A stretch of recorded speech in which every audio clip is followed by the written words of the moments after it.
Greetings, and welcome to Breaking Bad Week on Earthling Television.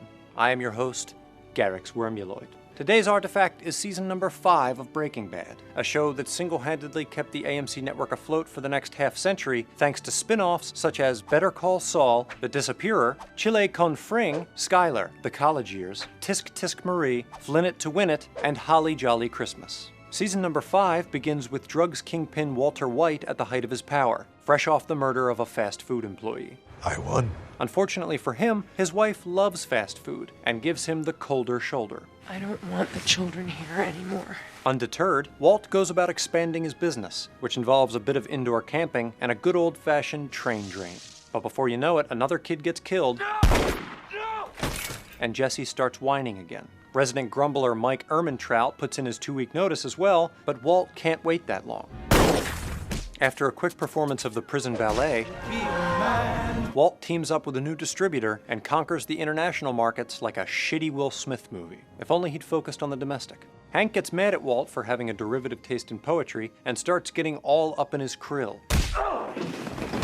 Then Walt's Nazi friends take it too far, like Nazis always did, by stealing Walt's money, murdering Hank, and locking Jesse away as their chemistry slave. Walt retreats to a cabin in New Hampshire to unwind, but when he sees his old friends dissing him on TV, his pride draws him back to Albachichi for one last episode. He gives them some unwanted financial advice. You will give him this money in the form of an irrevocable trust. And then pays a visit to the Nazis, where it's D-Day all over again.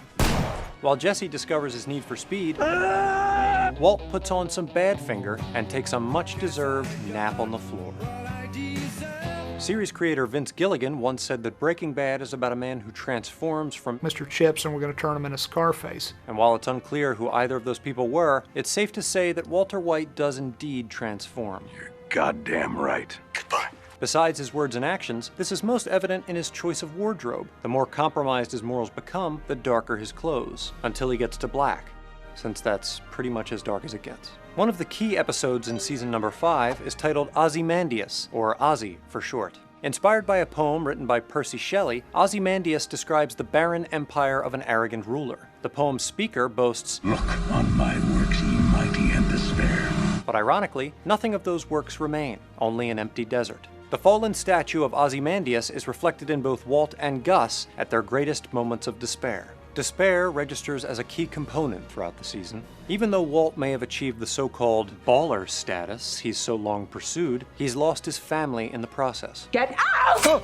Echoing a moment from earlier in the series, Walt sees a familiar painting, I've seen this one before. a haunting reminder of the low-quality artwork that adorned Earth's hotels in that era. Another reason for Walt to despair is that, just like every single other job on Earth, it becomes a dehumanizing grind. After all this time freaking out about everything standing in the way of success, his success itself is reduced to a repetitive, albeit groovy, montage. Crystal blue persuasion.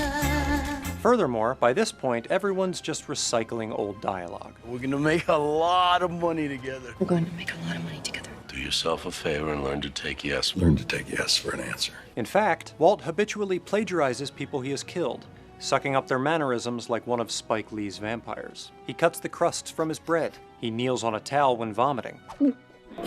And as if murdering Mike wasn't enough, Walt jacks his drink order. No ice.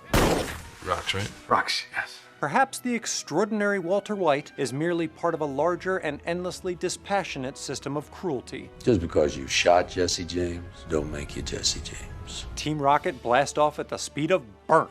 But if Walt has fully realized his position as the puppet master in season number 5, it is Jesse who is treated like a puppet. By Walt, by Todd, by Hank, Pinkman gets killed, we get it all on tape.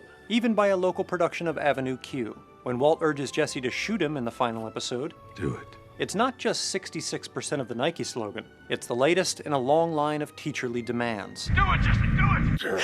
Do it! I'll do it! Do it. And just as Walt begins the series by breaking the chains that bind him, so too does Jesse finally cut his strings. Do it yourself. With each passing season of Breaking Bad, Walter White becomes less and less sympathetic, and yet the series received more and more critical acclaim.